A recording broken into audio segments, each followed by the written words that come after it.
Hello friends, நம்ம இன்றைக்கி என்ன பார்க்க போகிறோம்னா டீ கடை வெங்காயம் போண்டா. வாங்க வீடியோக்குள்ளே போகலாம். இப்போ தேவையான பொருள் பார்த்துடலாம்.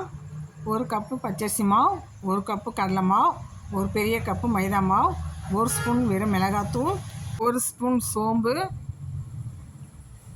இப்போ 5 வெங்காயம் பெரிய வெங்காயம் எடுத்திருக்கேன். இந்த மாதிரி நீட்டாக கட் பண்ணி போட்டுக்கலாம். ஒரு பவுலில் 3 பச்சை மிளகாய் பொடிசாக கட் பண்ணி போட்டுக்கலாம்.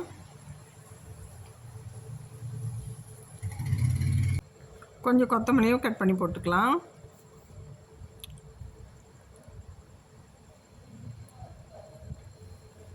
எல்லாத்தையும் மிக்ஸ் பண்ணிக்கலாம்.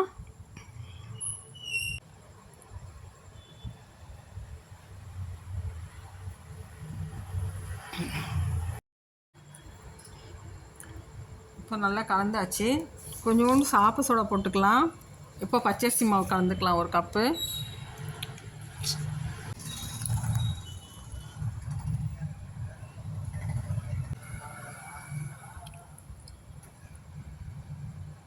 ஒரு கப்பு கடலை மாவு. இப்போ ஒரு பெரிய பவுல் மைதா மாவு எடுத்திருக்கேன், அதையும் போட்டுக்கலாம். தேவையான சால்ட்டு போட்டுக்கலாம்.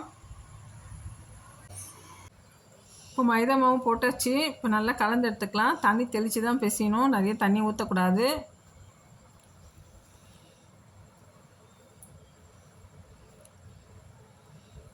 ஒரு ஸ்பூன் சோம்பும் போட்டுக்கலாம்.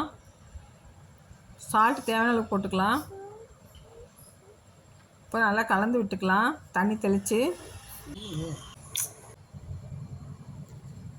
இப்போ இந்த போண்டா ரொம்ப டேஸ்ட்டாக இருக்குங்க. மேலே வந்து முறுமுறுன்னு இருக்கும், உள்ளே வந்து கொஞ்சம் சாஃப்டாக இருக்கும். பாருங்கள், இந்த மாதிரி தண்ணி தெளித்து பிசைஞ்சு எடுத்துக்கலாம். இப்போ நல்லா பிசைஞ்சியாச்சு. கொஞ்சம் ஃபுட் கலரும் சேர்த்துக்கலாம்.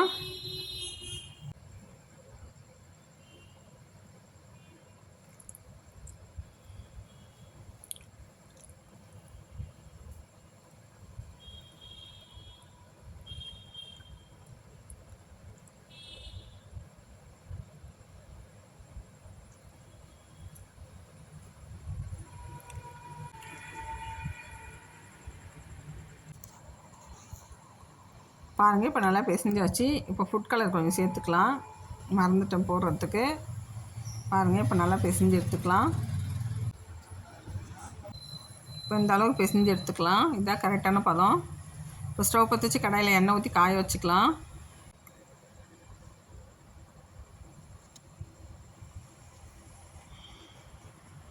எண்ணெய் நல்லா காஞ்சிடுச்சு.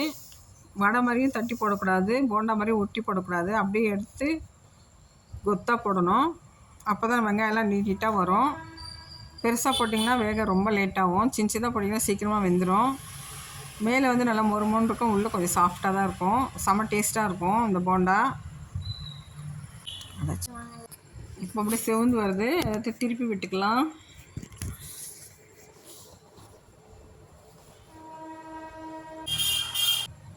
பாருங்கள், செவந்து வருது, அப்படியே திருப்பி விட்டுக்கலாம். மெதுவாக திருப்புங்க, எல்லாம் எண்ணெய் தெளிக்கும். இப்போ செவந்ததெல்லாம் பிளேட்டில் மாற்றிக்கலாம். பாருங்கள், எவ்வளோ சூப்பராக செவந்து வந்திருக்கு. செம்ம டேஸ்ட்டாக இருக்கும். பிள்ளைங்களுக்கு இந்த மாதிரி பண்ணி கொடுங்க ஈவினிங் டைமில். பெரியவங்களும் சாப்பிட்லாம், குழந்தைங்களும் சாப்பிட்லாம். பாருங்கள், எவ்வளோ உள்ளே சாஃப்டாக இருக்குது, மேலே மொறுன்னு இருக்குது. நீங்களும் ட்ரை பண்ணி பாருங்கள். இந்த வீடியோ உங்களுக்கு பிடிச்சிருந்தா லைக் பண்ணுங்கள், சப்ஸ்கிரைப் பண்ணுங்கள், கமெண்ட் பண்ணுங்கள். Thank you friends.